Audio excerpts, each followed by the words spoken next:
start from doing the excavation for like now, we're also reducing the transportation mobility. There are only two ways of getting to and from the lower ninth to the rest of the city. Maybe you can move it and do it somewhere else. Thank you. And it's totally federal that can stop that. And then in regards to Cancer Alley, a lot of these chemical factories are for Black people. Right. And that's by design. The land value is low, they move in, they're predatory upon us. What can we do to stop the additional development within Cancer Alley, so new plants, and what can we do to hold the people who are there accountable for the harm that they're doing to the Black people in those areas? I think first you need to know that I'm not taking money from oil and gas, which I'm probably going to be the only candidate in this place. Secondly, I think that we need to organize the people in those communities and have conversations with them and ask, do they want these plants in their communities? If people in those communities say no, then we don't expand. And we put a moratorium in those areas on those businesses, and then we go out and attract the jobs that those people want in their communities. I support the Green New Deal because I think that's a pathway for us to bring in jobs into those communities. I understand the value of oil and gas and jobs, but I understand the detriment in the environment, right?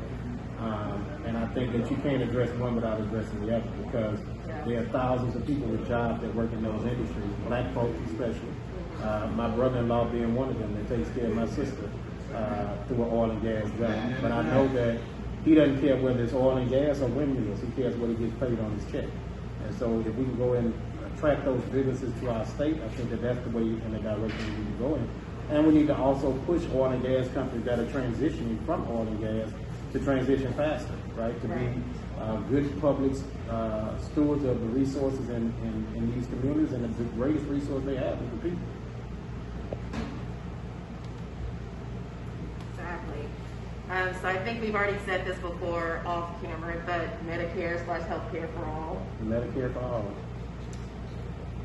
And I'm pretty sure I can say that you are a beef on the police person, but I believe in reallocation of resources away from police. there we go. All right.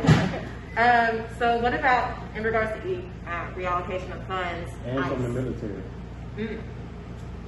I think there needs to be a $200 billion reduction in military budget. All right, so we got allocation of funds from police and military budgets. And I think ICE needs to be reworked all the way around. We're going to release our immigration policy, which speaks to it. Specifically in this area, there's people of African descent that have been detained by ICE. That's a problem for me. Deporting our people out of this country. I want to see how many Europeans you deport. I know. Okay. Look, people overstay student visas, but it's not a big deal, so whatever.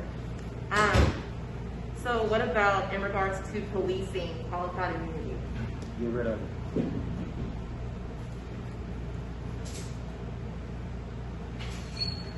So what are your thoughts on the death penalty? Not for it. And Under any circumstance. all right. And prisons. Where do you see prisons in our future society?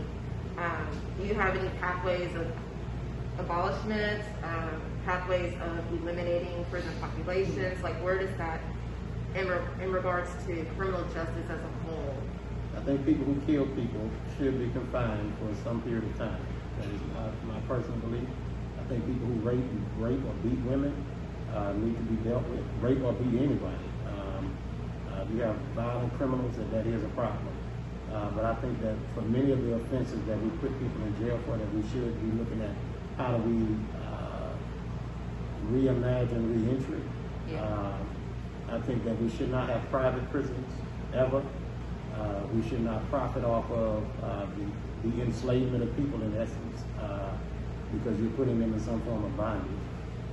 But I think to say to do away with jails altogether is dangerous, because we still have folks that live in communities that are plagued with violence. And violent criminals must be dealt with.